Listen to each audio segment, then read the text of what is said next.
In this interview, I sit down with London-based photographer Jake Hicks to talk about how he uses colored gels to create some of the most stunning work anywhere.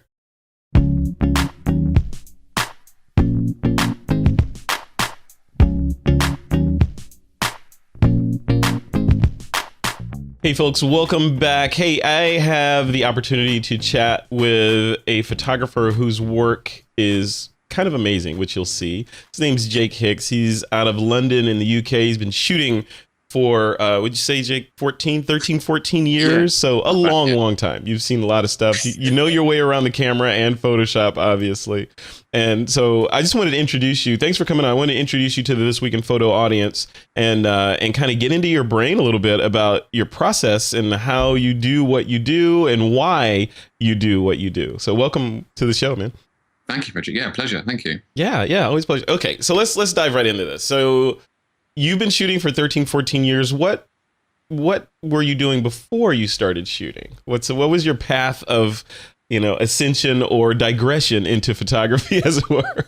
Yeah. So I suppose, really, when I was at school and that sort of thing, I wasn't particularly academic, as it were. And if I'm totally honest, I failed pretty much most things at school and ended up with very few choices when it came to going to college and university and that sort of thing. So when it came to going to college, there was like an art course at the time that we had here in the UK, which was like a foundation in art, which had like ceramics and graphic design, painting, and photography was one of those options in there as well. So did that course and found that I loved it in the darkroom and that sort of thing with film. We're talking about 1998, something like that. So going back a few years, and then did it at uni for 3 years and then left in 2002. Wow. That's how I got into it. Yeah. So how did you find your style? So, some of these images that I'm looking at, by the way, just for the folks that want to follow along, is jakehicksphotography.com. So some of these images are beautiful and clearly stylized to your style, right? So you can, in a crowd of images, I can clearly pick out the Jake Hicks style. So how did you settle on this? What was your path to get to this look? It's a good question. I would say it's probably the question that I get asked the most by photographers getting in touch with me and that sort of thing. It's just like, how did you come across your style and how did it develop and that sort of thing? Sure. And there really isn't any shortcut to it. There really isn't. I don't think you start out when shooting thinking, I've got this style in mind that I'm aiming towards, and it's just not possible to do it like that. You just have to shoot, keep shooting, and then when you've done a lot of shooting, it's just shoot some more, because that style will naturally come out. You'll naturally sort of err towards the things that you like to photograph and that sort of thing. But not only that, I would say that social media played a huge part in it as well. So I had a small following before I had this style that we see now.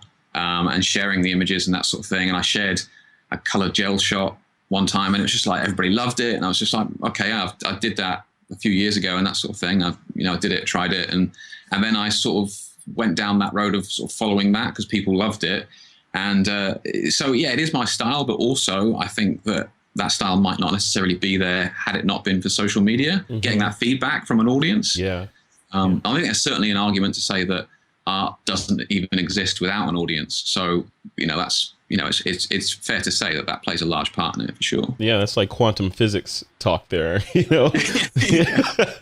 Do things exist when they're not looked at? I don't know, right? Yeah. So, but, so I do find it interesting, this age with Facebook and Instagram and that sort of thing. It's that instant feedback for sure that you can get an idea. And, sometimes it's honest, more honest than you like, but that's a good thing, I agree with that. Back in the days of film, it wasn't this easy. I mean, granted, none of this is easy, but it wasn't the path to finding what your style was a little bit different when we were shooting film, right? Absolutely. Because limited audience, no social. The feedback loop from pressing the shutter to actually seeing the finished result was days, sometimes weeks instead of seconds, right? I remember pacing up and down outside the lab, after a wedding or something. It's just like, you don't need that. Exactly. Just tell me that the negatives have something on them. That's all I want to know. Something that's not completely black or completely transparent. That's all. Yeah. Those were the days. These kids today don't know how good they have it, man. Yeah, I know. Yeah. And so speaking of that feedback loop, this is a slight digression. I know you do some training as well. I'm looking at your website. You've got Jake Hicks Photography Gel Lighting Workshop and then the post-production workflow workshop. Are those in-person workshops or are those on-demand courses? Yeah, they are in person. Yeah, I've been really, really fortunate with those. I started doing them last year, I suppose, and I've done probably one a month ever since. And they've always sold out very, very quickly. I have people flying in from all over the world. We get people from Europe, Germany, France. They come in on one day and then fly back. But I've even had Seattle and Kuwait and even Australia. And so, people flying from all over the world to come to that workshop. So it's really, really humbling. People just eager to learn about the colored gels for sure. Now, are the people that come to your workshops, are they looking to say, hey, I want to embrace the Jake Hicks style, and after a while we're going to see Jake Hicks style all over the planet, or are they looking to supplement their own work with understanding colored gels better? Really good question. Yeah. And somebody asked me on the course, actually, he said, look, Jake, you've done a lot of these courses now, and aren't you afraid that people are going to just, take this style and redevelop it, in their own way, and that sort of, or just copy it and steal it? It's just the people that want to invest in their education with photography, in my opinion, the people that want to spend money to learn, are hungry to learn, aren't going to be happy with just going away and copying me. It's just not in their nature. People who are sit at home and just happy to copy me. And I know I've got a couple of people who just take, after I upload an image, a couple of weeks later, they'll send me an image going, oh, I managed to copy your shot. That's great. That's fine. But those people are always going to do that, but they're not the people who are looking to invest. So from my point of view, the people that have gone away, all the people that have come to my workshops, nobody has gone away and exclusively copied my style. They've taken it as a learning experience and, developed it in their own way, which is great. That's what it's for. Yeah. And that's what I would do. That's definitely what I would do. Exactly. So let's talk a little bit about the technique. So colored gels. So, obviously we know what colored gels are: acetate, colored, you shine a light through it, you get that color on the other side. Easy, isn't it? It's easy. Yeah. Why do I need your workshop? Come on. So take me through it a little bit. How are, obviously I'm being flippant. It's much more complicated than that. You're using multiple gels and additive and subtractive and all that. So take me through kind of, a 2-minute version of what your workshop teaches.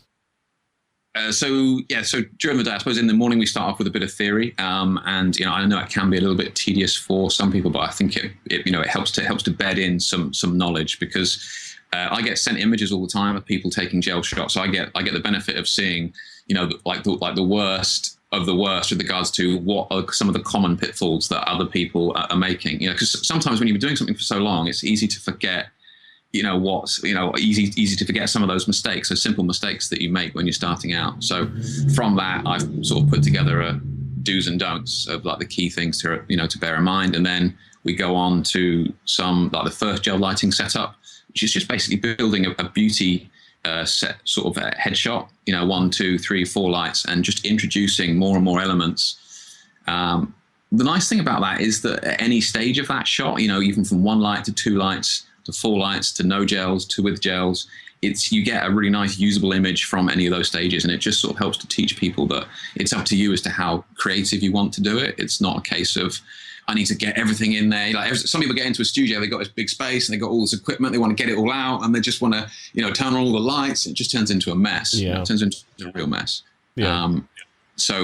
But I think one of the biggest things that I sort of try and teach people as well is that if you can get good with gels, then even if you don't ever use gels again, your white lighting shots, like the quality and the refinement, is just going to go through the roof, because you can make mistakes with white light that you might not necessarily be able to tell. But if you make mistakes with gels, it just looks horrendous really, really quickly. Yeah. Yeah. And I'm happy that you're doing this and you're kind of pushing this forward, because it's, we get lost in this whole world of gear and megapixels and 4K video and, drones and 360 and, it just goes on and on and on. And what you're doing and what you're teaching is back to just the fundamentals of light, right? You're teaching this technique could have been done, albeit probably without the post-processing piece of it, but could have been done 50 years ago, with gels. mean, and even all those years ago, we still had Polaroid, so we still took a shot to see what it looked like. It's not a case of, oh, it's only possible, with digital. You can't, you could still have done it, and you would have taken Polaroids to make sure that the gels, the colors are working as you'd hoped. So yeah, definitely. Yeah. Well, about gear. So I'm looking at your work here again, and again, it's stunning. But are you shooting medium format? Are you shooting DSLR? What's your format of choice? I shoot DSLR, yeah. I'd like to try medium format, but at the moment, it's as much as I'd love to do it if I was to do more sort of environmental gels. I suppose at the moment DSLR is fine, but no, I'm shooting on an old D600, which, like, I just looked at a minute ago, you can pick up for $400 now. It's just crazy. Yeah. And a lens that I bought when I left university. So it's like 10, 12, 13-year-old lens. One lens, one camera. I do have other lenses, but I suppose what I'm saying is that most of the shots that you're seeing on that website, a lot of them were taken with that lens. And what lens is that? And that's on a DSLR. It's an old Nikon, I think 28 to 105 f4 or something like that. So it's like you can pick it up for like 150 quid. Now, I'm not, sometimes I feel embarrassed saying that. It's like what lens you use and that sort of thing. It's just it works for what I do, and that's fine. Yeah. Absolutely, yeah. It doesn't matter what you use. Yeah. No, yeah. And to be fair, us studio shooters can get away with sort of poorer quality lenses to a certain extent because there's not the same amount of detail that you want to capture in the background. You're not too worried about huge bokeh and that sort of thing because there's nothing tends to be in the background as well. So yeah, I mean, you can. And it doesn't need to be the fastest lens in the world because you're in a controlled environment and you're controlling the light, right? Exactly right. Yeah. That's a really good point, actually, Frederick, that a lot of people, I think, come to my workshops maybe are used to shooting outside in natural light where they're used to controlling their exposure triangle, like they're used to controlling their camera to the sun. Mm-hmm. And it's like, it's trying to get them out of their head. Like they set the light up and then don't touch the light again. It's like, oh, I can't. No, you set the camera up, you set everything else around the camera. It's like, that's your exposure triangle gone now. It's, you can turn the power of the sun up and down if you want now. Which is awesome. Yeah. That's a great way to think about it. Yeah. So, okay. So the physics of this. So, and I'm trying to think back to when I went through military photography training, we did like a short segment on gels, but it wasn't studio lighting. It was more specifically to counteract different color casts and, some creative stuff where, you put a gelled filter on the camera and then the opposing filter in the color, the color triangle on the strobe. They cancel each other out, giving you white light on your subject, but wherever the light doesn't hit goes to the gelled color, right? Are you doing stuff like that in your trainings? No. I am looking to bring out a new course later on in the year, which is probably going to be a bit more advanced that will cover things like that. So more long exposure using gels and that sort of thing. So there's a shot on my portfolio where there's a model which looks like there's sort of flames coming off her. And I think I was even brought up in the Retouching Academy recently as to, how is this done in Photoshop? It's like, I'm sorry, no, it's all done in camera. It's some of those longer exposure gels and that sort of stuff is something that I'm looking to bring out a more advanced course using the CTO color temperature orange gels and stuff that you're talking about as well. Yeah. I love that. So when you just take me through like a session. So you hire one of these models. Well, first of all, let's go all the way back. So are these works that I'm looking at on your website, are they all personal projects for the most part, or are all these commissioned jobs? It's a mix. Yeah. Okay. A lot of them are either model portfolios and I get a lot of requests from makeup artists as well to do portfolios and stuff as well. Mm-hmm. Some of the earlier stuff I did was a lot of hair campaigns and that sort of thing. So competitions that they enter and which was big business. A few years ago, not so much now, but yeah. And then obviously mixed in with personal projects as well. So if you're doing, let's take it from the personal project standpoint. You decide, okay, I want to do this particular technique. I need a model, or does it start vice versa? Does the model come to you and say, hey, Jake, I've seen your work, please shoot me? How does that piece work? And then once you secure the model, what happens? Do you have a studio that you work in? Do you sit down with the model and concept what the shoot's going to be? What's the flow? So it's Depends on usually at this stage in my career, what I'm doing is I'm not doing as many tests now as I just because of time really. But yes, if it's a project that I'm wanting to put together, that would probably be like a photographic technique that I want to develop and try and experiment with and that sort of thing. So I would then organize the model, and then I would probably organize the location and that sort of stuff. A lot of those images that you see on the portfolio there actually are, the ones, especially the ones that are a couple of years old, were shot in my front room. If studio lighting, you don't need that space, you just don't need it. And we're talking about a front room in the UK, which is probably about a quarter of the size as a front room in the US. Wow. So, wow. They're tiny, they're just tiny compared to what you guys have. So we're looking, I think, 3 meters by 2 meters by 2.5 meters or something. So it's like, if you can control the light, if you have complete mastery of the light, you don't need a big space. It can be done at home. That's crazy. And build a body of work like this in that small space. Yeah. Wow. Okay, so then the average session. So when your model shows up, is there hair and makeup involved, or do you require that they show up, all ready to be shot? How do you control that piece? At this stage, you usually have makeup. Yeah, it doesn't really cost. Sometimes I'll pay for a makeup artist and that sort of thing because it's not really a huge cost, but it just saves me time in post-pro. So it just makes sense.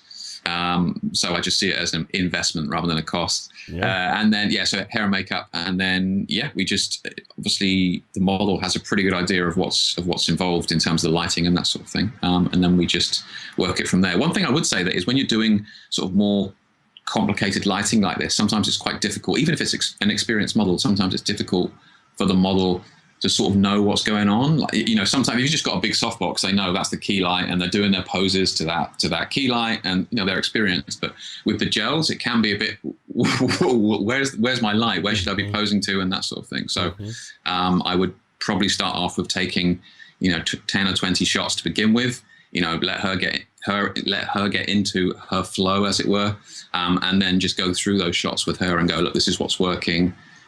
You can't look that way or keep your chin out because of that color and that sort of thing. So, I work very closely with her throughout the shoot and showing her the images as we're going, because it can be quite difficult for her to pose like that. Yeah, no, absolutely. And then how long does your shoots generally go for? A couple of hours or longer? Normally, if I'm taking the day out to do a shoot, it would probably be 5 to 6 hours. I'll probably get 4 completely different sets done in that time. Wow. Yeah. And are you working with an assistant, or is it just you? When I'm working on commercial gigs, it would be with an assistant, but that's usually so it either gives me time to either speak to the client, so that I can keep them happy, should we say, or calm, rather than me being lazy. Or on a workshop, it just means that things move a bit more smoothly without having to setting up a kit and that sort of thing. No, absolutely, Second, who was it? I think it was Rick Salmon. I think it was Rick Salmon. A friend of mine used to say that his assistant is his voice-activated light stand. Nice. I bet he's over the moon with that title. Yeah, you just see that on the CV. A very expensive voice-activated light stand. So lighting wise, I know you've mentioned that these lighting setups are somewhat complex. What makes them complex? Are you shooting with giant softboxes with supplemental lighting? What's the it's subjective and it goes per shot, but generally speaking, what does it look like, a general lighting setup? Most of the lighting setups you see on there are usually between 3 to 5 lights, I suppose. And from my point of view, in my mentality, I really try and break down any shot, even if it's just white lighting or gelled lighting now as well. But you've got your key light, your fill light, so your top light, your light below, and then your side lights. And then you just try and keep those lights separate, as it were. With gelled lighting, you can't really shine a gel onto something that already has light. It either washes out the color or it just loses it entirely. So I really try and split the model into those 4 sections, top, below, and then the 2 sides, and then light them accordingly, and think of that consciously as well. And build it like that. And once you have that lighting, you've built the lighting setup, right? So which is relatively complex and precise. Are you just going for one pose, or do you have the model kind of going through a series of poses in there that you're going to pick later? How do you control that? I let her do her thing. I mean, that's what she's good at. So that's, you've got to let her get into it. I would say that I know some people do have like a specific pose in mind, and there are certainly some poses that I know will work with certain lighting. So I might take a few shots, show them that's how it's working, and then let them work around that. I suppose in reality, they don't have a huge amount of space to work in. If they go too far left and right, forward and backwards in my setup, then it obviously the lighting gets ruined a little bit. So it's quite. I'm sure it's not particularly exciting for the model, but it's quite. But it's constraints are good, right? So it keeps. Well, true, yeah. Stay in the box. Stay in the box. Okay, so once you're done and you have the images, you said goodbye to the model, everybody's paid, and you have your memory card full of images. What happens then? So I then work on those. I don't tend to work on them immediately. I think even if I've got time to work on images immediately, I stop myself from doing so, because I find that you can be emotionally attached to something that happened during the taking of that image rather than the actual image from an image point of view. So like for example, what? So there could be a shot that maybe at the time it was something funny happened, or you remember it was, or like you just changed the lens, or you remember you just got the lighting right or something like that. So you're associating something good with an image that your audience doesn't know. It doesn't have that context. So if I wait a few days, I find that when I'm reviewing the images, I'm coming at them with a fresher set of eyes like my audience would. I'm not attaching any emotion to the shots. I just want to look at whether it's a great image, not on, oh yeah, that was a great shot when we took that. That's when that happened. Yeah, got to keep that one. That's really fun. It's not, it's not relevant. So. Yeah, you kind of got to detach yourself from it. Right? Yeah, exactly. Yeah. So yeah, I work in Lightroom, go through all of those, and then get them out into Photoshop. And then each image, I suppose, has probably about 1 to 2 hours, from start to finish, including Lightroom and Photoshop, post pro on it. Yeah. And are you just raw Photoshop? Are you using any supplemental software, like plugins or anything to get you? Okay. Just all Photoshop. Yeah, once it's been taken from Lightroom. Because the skin looks flawless on these shots. So you're just, that's all by hand. You're doing that by hand. Yeah. Wow. I will just say that on the post pro thing is I think. I know it's like a divide at the moment. People are on the fence of like, oh no, it's like raw straight from the camera. It's not a photograph unless it's straight from the camera and all that sort of thing. That's fine. That's totally fine. And that's the way that some people, like to shoot. That's fine. But I'm aware that I'm going to be doing post-pro work on my images. So I do bear that in mind when I'm setting up my lights and I'm setting up my shot. So although I preach get it right in camera, I'm also getting it right in camera with the mindset of what I'm going to do in post pro. So, for example, like a key light, a fill light, so like filling in the shadows underneath. It may be said that my raw file might look a bit flat because I've almost added too much light, should we say? But that means I've got maximum amount of detail and information in my shadows, so that when I increase the contrast and that sort of thing later on in Photoshop, I've got all that detail there, and it means that I can increase the contrast more without clipping any of the blacks and that sort of thing. So I do shoot with my post-pro in mind. Yeah. And that's what I preach in some of my talks is you for whatever you do, and it expands out to life in general, you begin with the end in mind, what you're going to do, right? If you don't have a destination, how do you know you're going to get there? So otherwise it's all just random. That's great. Okay, so then you're editing, you do your thing in 2 to 3 hours per image, and then what? Are you posting a gallery online for the model to look at? Do you make selects? Do you let her make selects? How does the final delivery work? No, thankfully, I'm in a situation now where I can not dictate, but thankfully I'm in a situation now where I've sort of earned enough brownie points, should we say, that I can choose the images, and that's final.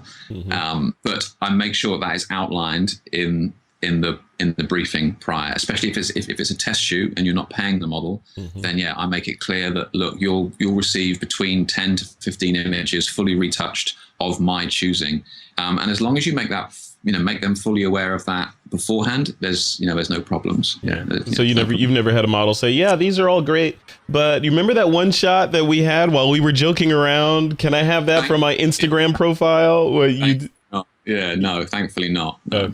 Okay, good. But if it's a commercial gig and obviously the client has paid me, then what I would do is I wouldn't do any Photoshop work. I would just do the selects in Lightroom. I would take out the ones where, blinking, the lights didn't fire, and slightly soft images and images that I really don't like. And then I would just export really low resolution JPEGs of that, and then just WeTransfer or Dropbox them a series of those images but they're totally unretouched, and then they choose from those. And they choose from those. Very cool. Okay, so I'm looking at your website again here, and so you've got colored gel packs on here. You are a one-man enterprise. This is awesome. Yeah, I was very fortunate. I managed to get in quite early on that. And there's I think there's like two main companies. There's Lee Filters and there's Roscoe. So Lee is the British company here, and the only one here really. So I have my own gel packs through them, which is great. So it's just got all the packs, all the gels that work best for me and that sort of thing. It's got duplicates of certain colors if you want to do edge lighting and hair lighting with the same gel. It's got duplicates of that. So it's just they've sold crazy. I didn't realize they were going to be that popular. It's just a nice thing. That'd be great to have in my own product. But yeah, again, they go all over the world, all over the time. So yeah, that's great. That's great. I mean, I want to buy some now. So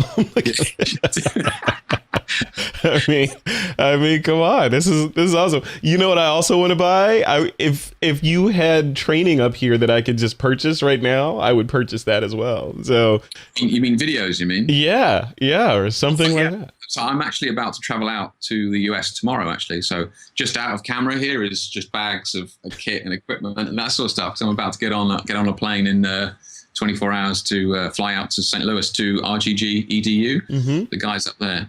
And yeah, they've done some great work with loads of other top people. So I'm definitely in safe hands with them. And we're going to be I'm out there for 10 days. So we're going to be shooting videos, training videos, specifically on gel work. So watch this space. I'm sure they'll be out. I think they'll be out in September once all the post-pro is done on that. So. Oh, perfect. Yeah, this seems ripe for that. So people have been banging on my door for a long time. Yeah, that's good, man. Congratulations. It sounds like you're having a good time. You're successful. You're making art and training people. What else is there, right? I'm very, very fortunate. I am, especially when you're able to shoot the style that you love shooting as well, and you're able to get away with doing that. I know lots of people shoot what they love, but then they have to do the weddings and the screaming babies and that sort of stuff. I did 5 or 6 years of the screaming babies. I've shot thousands of those portraits. I've done my time. Yeah.